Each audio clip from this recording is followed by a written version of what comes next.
एक second, CM Punk ने भी शर्त रखी थी।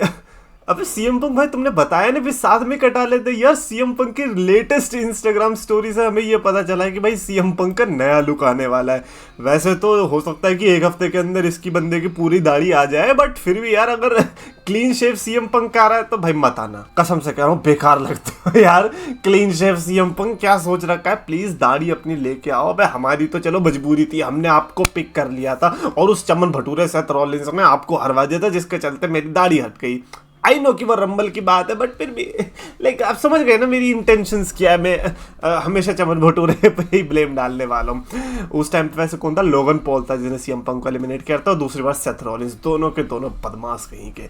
बट एनीवेज सीएम पंक बिना दाढ़ी के अजीब लग रहा है। मैं ये सोच रहा हूँ कि अब अगर रोमन रेंस आया बिना दाढ़ी के क्या हाल होगा यार बंदे का। तो guys, so champions of the world में author DX the best wrestling creator on this subcontinent with the best wrestling audience. Cody Rhodes के बारे में एक बड़ी चीज और सीएम पंक के फेवर के बारे में बात करेंगे, लेकिन उसके पहले भाई ये शार्लेट फ्लेयर वाला ट्वीट था जिसमें उसने लिखा था looks like this new queen came from Temu. अब I don't know what the heck is Temu, but यहाँ पे क्लियरली शार्लेट फ्लेयर ये टीज कर रही है इसको कि भाई ये टेमू से आई है new queen. And then Tiffany Stratton ने क्या बोला, oh Charlotte you really want to talk about looks. भाई पर्सनल चली गई। एक सेकंड, जहां तक मेरे को पता है यार इतना पर्सनल जाना तो अलाउड नहीं होता रेसलिंग के अंदर, लेकिन क्योंकि शार्लेट फ्लेयर के ऊपर टिफनी स्ट्रैटन चली जा चुकी है, इसका ये मतलब है कि ये इंटरेस्टिंग हो चुकी है स्टोरी लाइन। नो, जब तक तुम अपना स्वांटन बॉम्ब सही टारगेट पे हिट नहीं करोगे हमें इस स्टोरी लाइन में मजा नहीं आने वाला। एक्चुअली में इस पूरी राइवलरी की स्टोरी लाइन ही यही है कि क्या शार्लेट फ्लेयर नहीं 2019 वाला नहीं, जहां पे हम कहते थे कि क्या शार्लेट फ्लेयर को एग्जिस्ट कर पाएगी। इस बार अलग है, इस बार ये कि क्या शार्लेट फ्लेयर के ऊपर स्वांटन बॉम्ब लग पाएगा। एनीवेज, कोडी रोड्स के बारे में बात करते हैं। भाई विंस रूसो ने एक बड़ी मस्त चीज बोली जो कि मैं कंप्लीटली अग्री करता हूं कि कोडी रोड्स ने अभी जो किया ना दमिश के सेगमेंट में आती दमिश को फोड़ा, जो कि बहुत अच्छा था। मैं कह रहा था कि यार बाकी कंटेस्टेंट्स की तरह तुम मत करने लग जाना कि जाके चेयर पे बैठ गए और दमिश के फटीचर सवालों का जवाब दे रहे हो। नहीं, you are above that, you are a world champion, जाके मारो। और अच्छा किया उसने मारा। भाई गुस्से में भी था कोडी रोड्स। अब वो ट्रेविस स्कॉट से पिट के आया है, वो तुम्हारी थोड़ी सुनने बैठा है, तो ऑब्वियसली उसने पीटा। बट यार विंस रूसो ने बहुत बढ़िया आइडिया किया। कहता है कि यार दमिश को पीटने की जगह उसको जॉन सीना के पापा को ढूंढना चाहिए था, जॉन सीना के डैड को कॉल आउट करना चाहिए था। और मुझे लगा कि यार logically this makes sense, like this makes, because आप देखो ना कोडी रोड्स किसकी छत्र छाया से आया है, रैंडी ओटन ने जॉन सीना के पापा को पंट के मार रखी है। तो कोडी रोड्स रैंडी ओटन के पापा को कॉल आउट नहीं कर सकता था। बस यही तक था अपना शिष्य और गुरु का जो रिलेशनशिप था, बस यहीं तक था। अब रैंडी ओटन से अगर कुछ सीखा होता तो एक्चुअली में आप जॉन सीना के पापा को कॉल आउट करते या उनके ऊपर प्रोमो कट करते। वैसे आजकल पापाओं का बहुत चल रहा है यार। जॉन सीना के पापा उधर कह रहे हैं कि भाई मेरे को फोन आए जा रहे बहुत, मेरे को नहीं पता क्या है।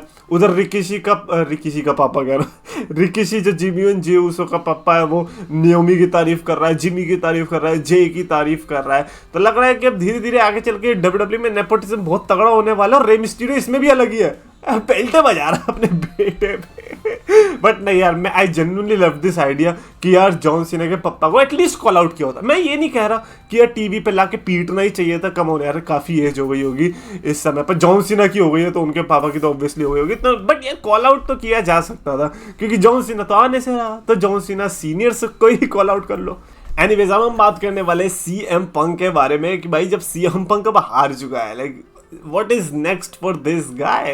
like सीएम पंक रंबल में हारा, सीएम पंक चेम्बर में हारा और सीएम पंक की अभी सही से धुनाई हो गई। यार एक तो मैच भी हार गया स्टील केज वाला, वो भी सेथ रॉलिंस जैसे चमन भटूरे के साथ। आप ऐसा कैसे कर सकते हो? आई अंडरस्टैंड रोमन रेंस बीच में आया था, बट भाई तुम बीच में आ रहे हो, सीएम पंक का क्यों लॉस हो रहा है? सेथ रॉलिंस बीच में आया, रोमन रेंस जीत गया। सेथ रॉलिंस बीच में आया, जॉन सीना जीत गया। रोमन रेंस बीच में आया, सेथ रॉलिंस जीत गया, लेकिन हारा सिर्फ सीएम पंक। तो भाई सीएम पंक को बताओ कि भाई वो क्या करे। अब इन सब होने के बाद अब सीएम पंक के लिए नेक्स्ट क्या है? ऑब्वियसली दाढ़ी तो उसने कटा ली है। So number one is obviously a heel turn. Trust me when I say this, like CM Punk is one of those very rare superstars जो कि heel में और face में आपको आपको कभी भी ना ऐसे मूड ऑफ नहीं करके देंगे, आपको हमेशा सेंटर पे रखेंगे कि हाँ भाई हम ही हैं जो हैं। और सीएम पंक की heel turn is definitely a thing जो कि हमें डब्ल्यूडब्ल्यूई के उस अभी वाले रन में देखने को मिल ही जाएगी। एंड यार जब रोमन रेंस और सेथ रॉलिंस जैसे बंदे सामने हो ना, तो डार्क साइड अपने आप निकल ही जानी है, उसमें तो कोई प्रॉब्लम वाली बात नहीं है। और मेरे को ये बताओ कि कितने लोग एक्चुअली में ये समझते हैं कि उसका हील टर्न इस समय पर पॉसिबल है, because right now this is a possibility, but I don't think so कि सीएम पंक इस रूट पे इस समय पर जाने वाला है। सो सीएम पंक अपनी डार्क साइड को एम्ब्रेस करे, बहुत अच्छी बात है, बट अभी नहीं होने वाली, क्योंकि अभी रेसलमेनिया से तो कुछ लॉस ही नहीं हुआ है, अभी रेसलमेनिया का मैच ही नहीं मिला है। लास्ट ईयर सीएम पंक ने रेसलमेनिया मिस करी, इस बार रेसलमेनिया में at least punk versus Roman versus Seth मिल सकता है, we don't know yet, but अगर वहां पे हारता है उसके बाद आई कैन एक्सपेक्ट कि हील टर्न होने वाला है। बट अभी के लिए तो ना हो तो अच्छा है, लेकिन यार दाढ़ी कटा ली तो थोड़ा डर सा तो लग रहा है भाई, कुछ भी हो सकता है। ऊपर से ट्रिपल एच पूरे मूड में है कि भैया टाइटल चेंज कर रहा है, कैरेक्टर चेंज कर रहा है, हमने जॉन सीना को चेंज कर दिया, तो सीएम पंक किस खेत की मूली है। नेक्स्ट अप वी हैव कि सीएम पंक कन्विंस कर सकता है पॉल हेमन को रोमन रेंस को लीव करने के लिए, विच इज वेरी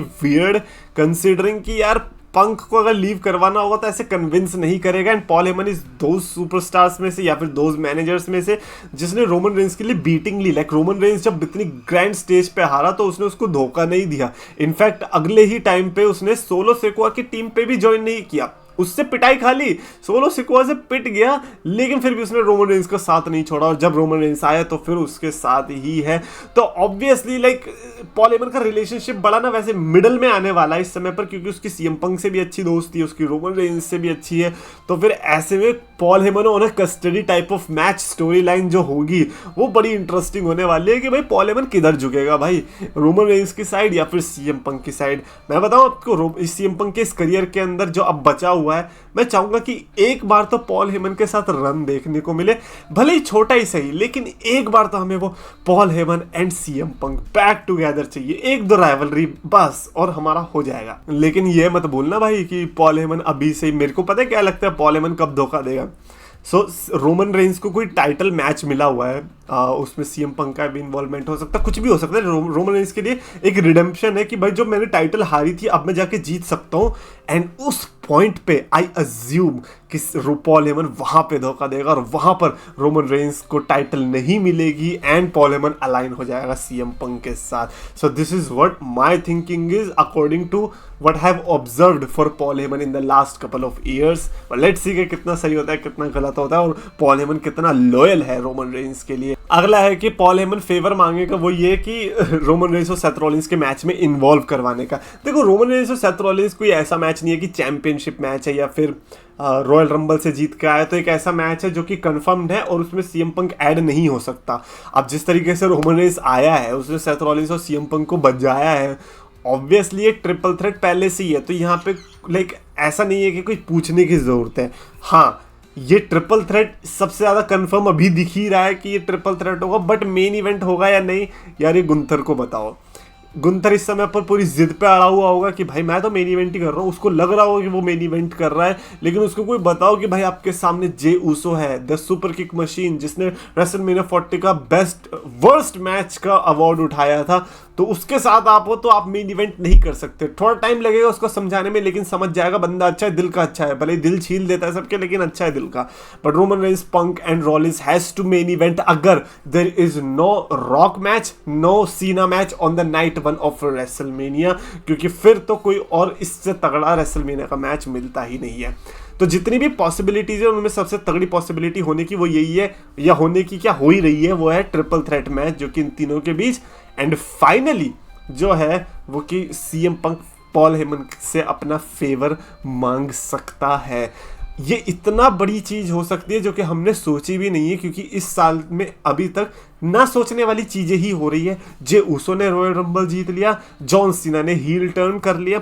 मुझे बताओ एक ऐसी चीज जिसके लिए इतना बिल्डअप हुआ, Paul Heyman, CM Punk, Roman Reigns involve है, फेवर क्या होगा, इतना लंबा टाइम लग गया है। ये छोटा मोटी चीज़ तो नहीं होगी कि हाँ मुझे मैच चाहिए, ये कितनी बड़ी हो सकती है इसका आइडिया शायद हमें है भी नहीं, और मैं चाहता भी नहीं कि हम गेस करने की तरफ भी बढ़े, बिकॉज हम या तो बहुत ही ज़्यादा गलत होंगे या फिर बहुत ही ज़्यादा प्रिडिक्टेबल होगा, और इतना प्रिडिक्टेबल मैं चाहता नहीं हूँ। मैं चाहता हूँ कि हम गलत हो तो वो ज़्यादा बढ़िया है।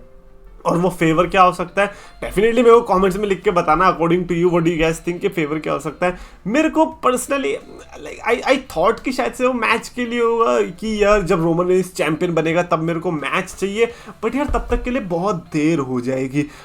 हो सकता है कि may be just may be कि जब भी मैं रोमन रेंस के अगेंस्ट आऊंगा तब तुम रोमन रेंस को नहीं चूज करोगे बट तुम मुझे चूज करोगे और तुम मेरे साइड पे रहोगे। This is what I think कि ये फेवर हो सकता है, but I could be wrong. Again obviously wrong तो हो ही सकते हैं, हमें कौन सा पता है, डब्ल्यूडब्ल्यूई वालों को शायद अभी खुद भी नहीं पता होगा। डेफिनेटली आप भी लिख के बताना according to what you think, और अगर आपको वीडियो पसंद आया तो प्लीज लाइक और शेयर और चैनल सब्सक्राइब करो।